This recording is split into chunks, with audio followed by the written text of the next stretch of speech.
everyone, and welcome to the third video in this sketchbook series. I hope everyone's keeping well.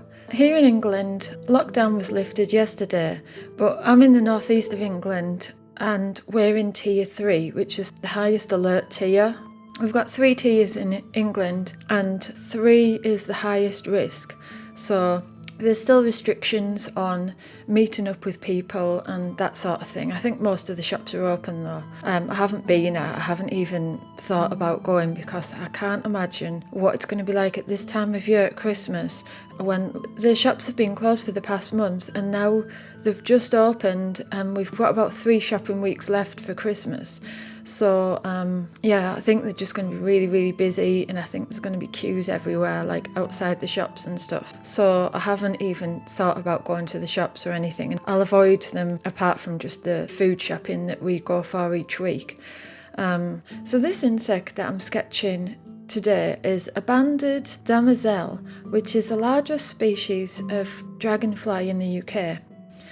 This one is a male that I'm drawing, and the males have a blue-green metallic abdomen, whereas the females have more of a green metallic body that can have a brownish bronze tint to the wings.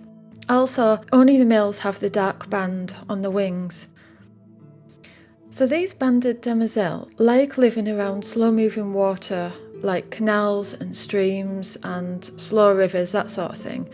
And they grow to around 4.5 centimetres long. Once they've finished mating, they lay their eggs inside the leaves or stems of aquatic plants.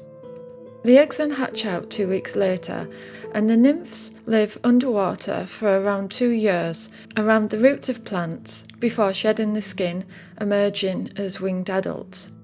Sadly, once they've emerged, they only last between 1 to 2 weeks before they die, which is a shame.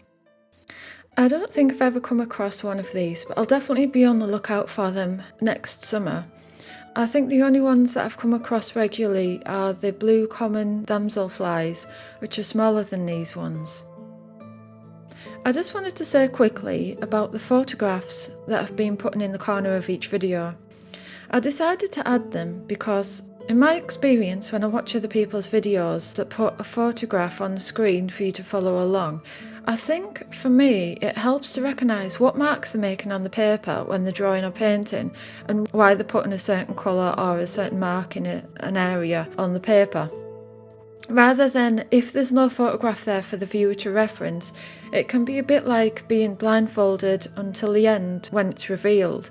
So I decided to just put a little photograph in the corner and then people can just follow along and understand why I'm drawing something a certain way, that sort of thing. So this week's been a bit busy and I just didn't know if I'd get a chance to edit this video and do the voiceover, but I felt determined to stick to the weekly schedule that I've had for releasing these videos lately.